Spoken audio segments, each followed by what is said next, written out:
इस ज़रूरत के तहत जो है वो यहाँ पर दारुल क़ज़ा जो है वो कायम किया गया है।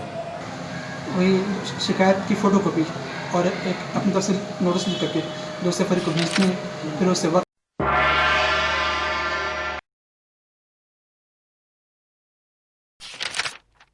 नमस्कार। आई विटनेस न्यूज पर आज देखिए, फर्रुखाबाद में मजहबी अदालत ने पांव पसारे। मस्जिद में लगती दारुल क़ज़ा, मुस्लिम पर्सनल लॉ बोर्ड ने मुकर्रर किया जज। सरकारी अदालतों से नाता तोड़ो, मजहबी अदालतों से नाता जोड़ो। कुछ इसी तर्ज पर फर्रुखाबाद में मुस्लिम पर्सनल लॉ बोर्ड की सरई अदालत ने काम तेज कर दिया है। इसे दारुल क़ज़ा नाम दिया गया है। लगभग एक साल में 13 मामलों में मुसलमानों ने इस मजहबी अदालत की शरण ली। मिल रही कामयाबी से मजहबी अदालतों से जुड़े लोगों के हौसले बुलंद हैं। तर्क ये दिया जाता है कि तमाम अदालती खर्चों से निजात के लिए दारुल क़ज़ा शुरू की गई है और अब तो लोग खुद अपने मामलों को लेकर के यहाँ आ रहे हैं। दारुल क़ज़ा न केवल पारिवारिक विवाद बल्कि ज़मीन जायदाद के विवाद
और इसी वजह से बनाया कि अदालतों के अंदर काफ़ी वक्त लग जाता है, तो आपस में जो है कुरान और हदीस की रोशनी में जो है एक दूसरे को तरगीब देकर ताकि दिलों की कदूरतें भी दूर हो जाएं और यहाँ से मामला जो है वो तस्फिया भी हो जाए और दोनों लोगों को सुकून मिल जाए, फ़रीक़ैन को। इस ज़रूरत के तहत जो है वो यहाँ पर दारुल क़ज़ा जो है वो कायम किया गया है और इसको चलते हुए तकरीबन 1 साल का अरसा हो गया है और इस 1 साल के अरसे में तकरीबन 13 मामलात आए हैं, 2 ज़मीन जायदाद के और 11 मामले आपस में मियाँ बीवी के, जिनमें 10 मामले हल हुए हैं और 2 मामले यहाँ से ख़ारिज हो गए हैं। फ़रीक़ैन ने इसको यहाँ से ख़ारिज करके कि अदालती से हम फ़ैसला लेंगे और एक मामला अभी पेंडिंग में पड़ा हुआ है। 10 बजे से लेकर के 2 बजे तक यहाँ बैठते हैं रोज़ाना, जुम्मा की दिन छुट्टी रहती है। इस बीच में जो लोग आते हैं, अगर किसी का मामला हो तो सबसे पहले वो लिखित रूप में अपना जो है जो शिकायत है दूसरे फरीक से वो मुझे देते हैं, फिर उसको हम देखते हैं। देखने के बाद वो लेने के काबिल है तो फिर 500 रुपये उनकी लगती है खर्च, और वो खर्च वही डाक के ज़रिए जो हम दूसरे फरीक के पास भेजते हैं आदमी, या डाक के ज़रिए जो भेजते हैं नोटिस वगैरह, उसमें वो पैसा सर्फ होता है। तो सुबह 10 बजे से लेकर 2 बजे तक यहाँ बैठते हैं। इस बीच में जो शिकायतें आती हैं फिर वो उसी को देखकर फिर हम कार्रवाई करते हैं आगे। और कार्रवाई का तरीका है कि वही शिकायत की फ़ोटोकॉपी और एक अपनी तरफ से नोटिस लिख करके दूसरे फरीक को भेजते हैं, फिर उससे वक्त मांगते हैं, ये वक्त दे करके जवाब मांगते हैं 20 दिन का टाइम दे करके। फिर वो जवाब दाखिल करता है, फिर दोनों फरीक को बुलाते हैं, आपस में आमने सामने बात करते हैं दोनों से, फिर जो होता है वो बताते हैं। जैसे जो तमाम विरोधों और आलोचनाओं के बीच मुस्लिम पर्सनल लॉ बोर्ड के जिम्मेदारान ने यहां आकर शरई अदालत की शुरुआत की थी।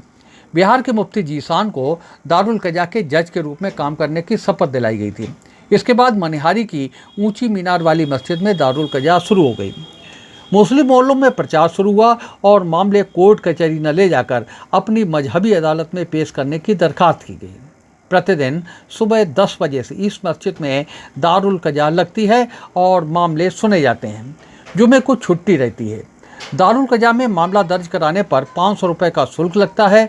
मामलों की काउंसलिंग में मस्जिद के इमाम मौलाना लईक समेत 2-3 लोग मदद करते हैं। मौलाना लईक बताते हैं कि लगभग 1 साल में 13 मामले पेश हुए। इनमें 10 मामलों में आपसी सहमति से निपटारा हो गया, जबकि 2 लोगों ने अपने मामले यहां से वापस ले लिए। एक मामला अभी भी विचाराधीन है। जज का काम देख रहे मुफ्ती जीशान ने बताया कि लगभग 3 महीनों में मामला निपटा दिया जाता है। लगभग 20 दिन बाद तारीख लगाई जाती है। फर्रुखाबाद की दारुल कजा में शाहजहांपुर, कानपुर देहात और हरदोई आदि के मामले भी सुने जाते हैं।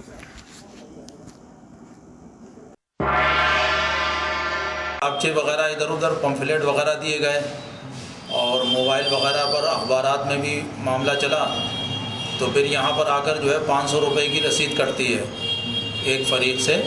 उसके बाद में उनसे कोई ख़र्चा नहीं लिया जाता है और उसी के ज़रिए से सब तमाम कागज़ी जो है कार्रवाई की जाती है।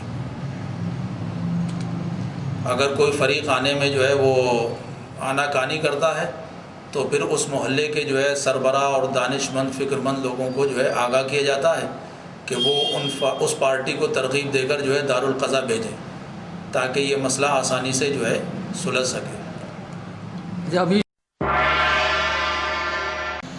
तकरीबन मैं आपको बता दूं, एक मामला कोर्ट में 10 साल से था ज़मीन का, 2 भाइयों के बीच। ठीक है, वो मेरे पास आए तो हमने ये कहा कि आपका मामला कोर्ट में है, ठीक है हम लेते हैं, सुलह करने की कोशिश करेंगे और अगर सुलह हो गया तो ठीक है, वरना फिर यहाँ से हम खारिज कर देंगे, आप लोग इस कोर्ट से समझेंगे। इस शर्त पर हमने मामला यहाँ लिया और हमने कोशिश की कि मामला हल हो और अल्लाह का शुक्र है कि 2-4 महीना लगा, मामला हल हो गया और एक सुलहनामा बना करके हमने दे दिया कि आप कोर्ट में लगा दीजिए, आपका मामला वहाँ से भी ख़त्म हो जाएगा। और ऐसे ही एक मामला असगर रोड का है। लड़की 2 साल से अपने बाप के घर से बैठी हुई, शौहर से लाताल्लुक़, कोई ताल्लुक़ नहीं था शौहर से।